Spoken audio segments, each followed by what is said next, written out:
eléyìí ọ̀sọ́ọ̀sì. Ọ̀sọ́ọ̀sì tó lè gbé jáde. Tó kù jáde ńlẹ̀. Ó sọ síta. Kí ló fẹ́ gbọ́ pẹ̀lẹ́? Ọ̀sọ́ọ̀sì. Ọ̀sọ́ọ̀sì. Mo máa ń bọ́ lẹ̀kẹ̀ tí ẹ bá sì fẹ́ mọ̀. Àwọn lẹ̀kẹ̀ tí ẹ máa ń bí lára rẹ̀ bíi sílvá àti black. Mo máa kọ sọ́ọ̀rù sí ilé náà.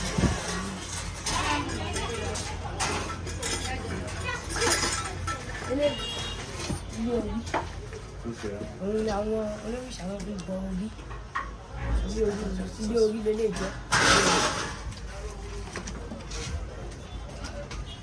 Eléyìí ọ̀pẹ̀lẹ̀ mat. Tí wọ́n bá fẹ́ dá fáàlì sí mo lè dá fálóge ọ̀pẹ̀lẹ̀ mat yìí. Ṣé orí ilé gangan? Ọ̀pẹ̀lẹ̀ náà máa ń dá sórí ilé. Bẹ́ẹ̀ ni mo máa gbé kalẹ̀ lẹ́nu àwọn ìfẹ́ pẹ̀lú sí. Eléyìí igbá Ọ̀ṣun. Ìgbà Ọ̀ṣun. Ìgbà táwọn Ọ̀ṣun lọ́yọ̀.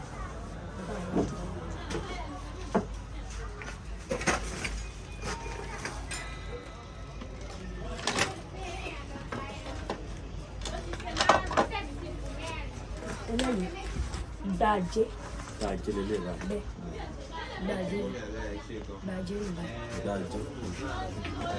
Oríṣiríṣi ìgbé olúwo ó sì wà bá ṣe fẹ́. Eléyìí náà ìdájé ni òun náà báyìí. Ìdájé náà lélẹ̀. Ìdájé.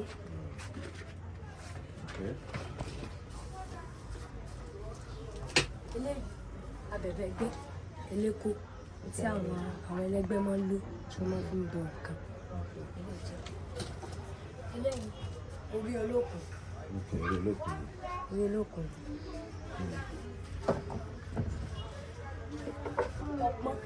Ọ̀pọ̀ tí wọ́n máa fi ń dáfá tí wọ́n máa ń bọ̀ ní. Ọ̀pọ̀ fárì tí wọ́n máa fi ń dáfá. Ìrọ́kẹ́ nì. Ìrọ́kẹ́. Ọ̀pọ̀ tí wọ́n máa ń bọ̀ ní. Eléyìí ìsẹ́ẹ̀sì àti àwọn ìrìnlẹ̀ egun máa ń lò. Eléyìí náà ìrọ́kẹ́ ni àwọn ilé náà. Àwọn pè náà nílé wà ní. Bẹ́ẹ̀. Ṣé mo lè mú lọ́wọ́? Bẹ́ẹ̀.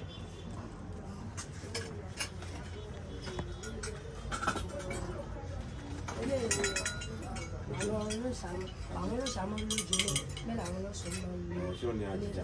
Bẹ́ẹ̀. Ilé mi ń pè ní àjìjà. Bẹ́ẹ̀.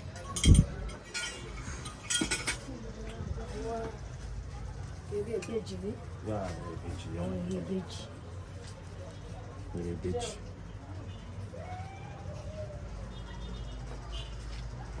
Eré ìbejì lélẹ̀. Eré ìbejì ṣé méjì ló máa ń ṣe tó máa fẹ́ rà? Bẹ́ẹ̀. Méjì eré ìbejì.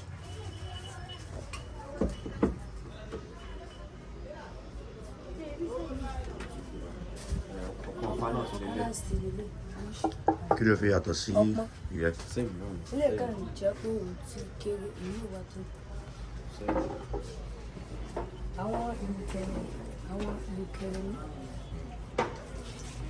kẹ̀rẹ̀ tí àwọn ọmọ ọba máa ń lò.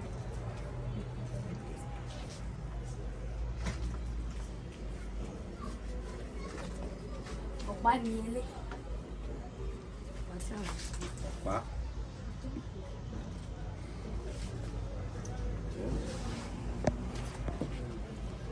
ilé ìsìn ní ọgọ́ èṣù. Ọgọ́ èṣù lélẹ̀. Ọgọ́ èṣù. Eléyìí tí wọ́n bá ti parí iṣẹ́ ṣe èṣù alájẹ wọ́n máa fi wọ̀. Eléyìí ni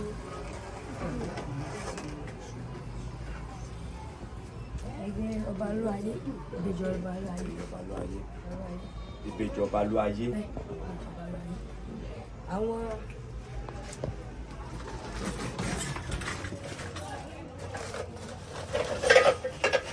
agogo sí Ọ̀la máa ṣe fún oúnjẹ. agogo. Agogo tó wọ́n máa. Bẹ́ẹ̀. Ṣé ó ní kí n sọ fún ìlú rẹ̀? Lára ìbẹ́ ọ̀fìnì ọ̀bẹ ọba ló ayé. Ọ̀bẹ ọba ló ayé.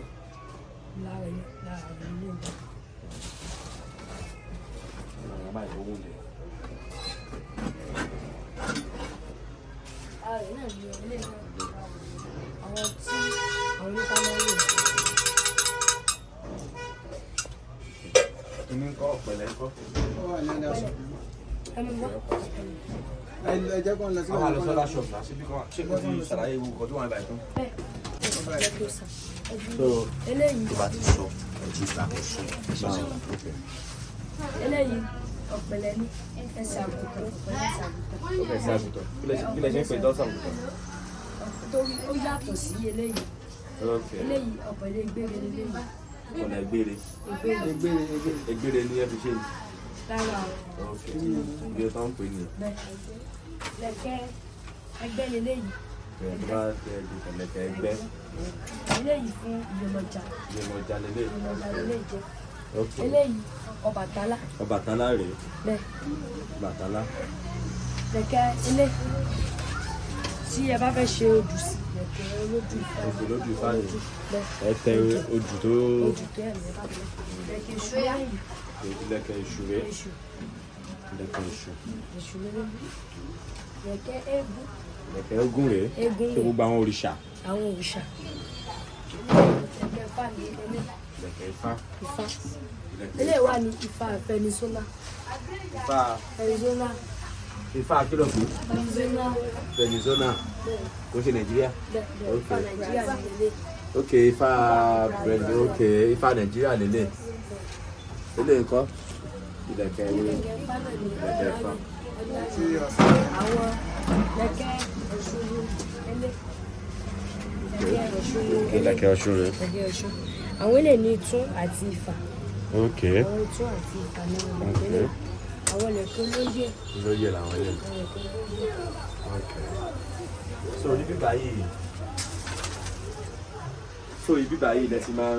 Kọ́ èṣù sí. So- Èṣù alájẹ. Ok, èso alájẹ. Èso Èso alájẹ. èwo láwo lẹ́ẹ̀kan yẹn. Ọgbọ́n èṣù. Èṣù alájẹ kẹ̀kẹ́ fún atáyì ti ṣiṣẹ́ sí. Ok. Èṣù alájẹ nìyẹn. So ibi ilẹ̀ ti ń ṣe gbogbo nǹkan tó ní ṣe pẹ̀lú ìṣẹ̀ṣe pátá. Ṣé bí ilẹ̀ ti máa ń ibi tẹ́ ti ń produce ẹ̀ lélẹ̀? Ilé náà àjùlọ àwọn ìgbà.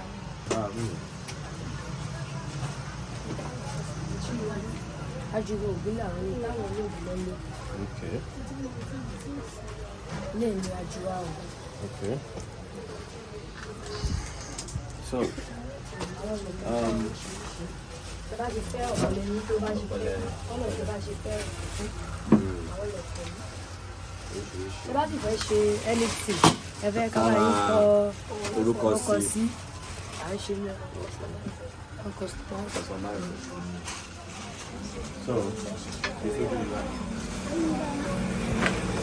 So this is a place where all kinds of our Ìṣẹ̀ṣe religion materials are being produced.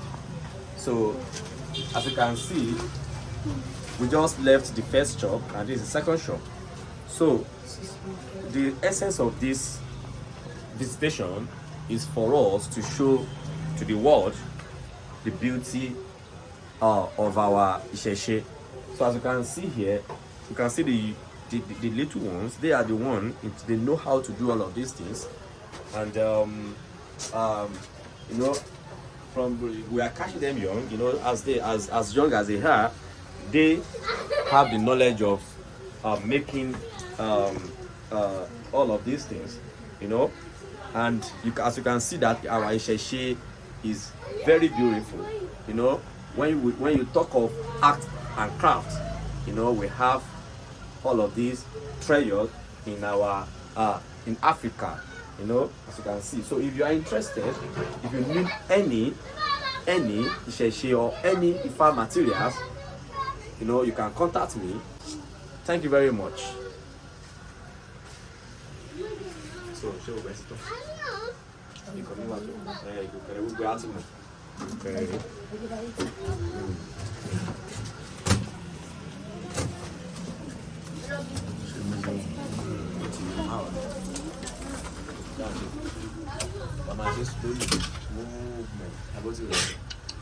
Okay. That's okay.